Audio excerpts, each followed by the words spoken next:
ഹരേ കൃഷ്ണ. മഹാഭാരത കഥയാണല്ലോ പറഞ്ഞുകൊണ്ടിരിക്കുന്നത്. ഇന്ന് കദ്രുശാപത്തെക്കുറിച്ച് ഒന്ന് പറയാം. ഹരേ കൃഷ്ണ.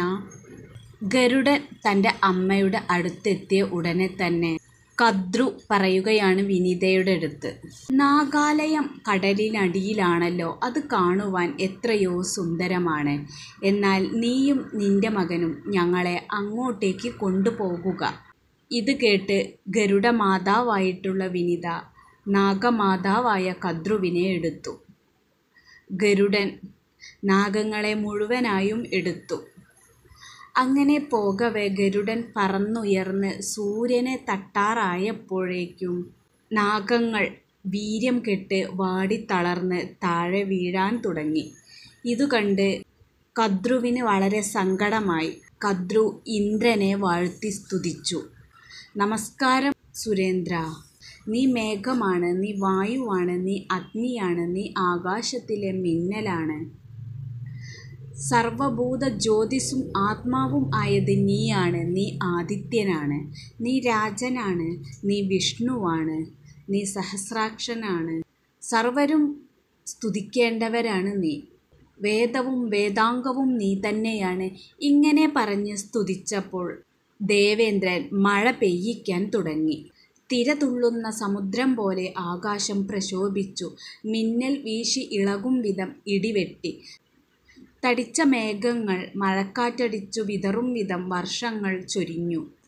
ഇങ്ങനെ മഴ കിട്ടിയപ്പോൾ അമ്മയോടുകൂടെ സർപ്പങ്ങളും രസിച്ച് തുള്ളിച്ചാടി അവരുടെ ക്ഷീണമെല്ലാം അകറ്റി. വീണ്ടും ഗരുഡൻ സർപ്പങ്ങളെയെടുത്ത് പോകവെ സർപ്പങ്ങൾ പറഞ്ഞു, ഈ ദ്വീപ് കാണാൻ തന്നെ എന്തൊരു ഭംഗിയാണ്. കൂകുന്ന പക്ഷികളാലും കാനനങ്ങളാലും രമ്യമായ ആലയഗണങ്ങളാലും പൊയ്കകളാലും ചന്ദനമരങ്ങളാലും കാറ്റിൽ പൂവുകൾ വർഷിക്കുന്ന പൂമരങ്ങളാലും ഗന്ധർവാപ്സരസുകൾക്കു പ്രിയം നൽകുന്ന പുഷ്പാമൃതവൃക്ഷങ്ങളാലും മുരളുന്ന വണ്ടുകളാലും അതിമനോഹരമായ ഈ കാനനം ഞങ്ങൾ കണ്ടു. ഇനി ഇതിലും മനോഹരമായ കാനനങ്ങളിലേക്ക്, മറ്റ് ദ്വീപുകളിലേക്ക് ഞങ്ങളെ കൊണ്ടുപോകുക. സർപ്പങ്ങൾ ഇങ്ങനെ പറയുന്നത് കേട്ട് ഗരുഡൻ തൻ്റെ അമ്മയോട് ചോദിച്ചു, ഈ സർപ്പങ്ങൾ എന്തിനാണ് നമ്മളോടിങ്ങനെ ഓരോന്ന് കൽപ്പിക്കുന്നത്? ഇത് കേട്ട് വിനീത പറഞ്ഞു, ഞാൻ കദ്രുവിൻ്റെ ദാസിയായതിനാലാണ് ഇങ്ങനെ ഇവർ കൽപ്പിക്കുന്നത്.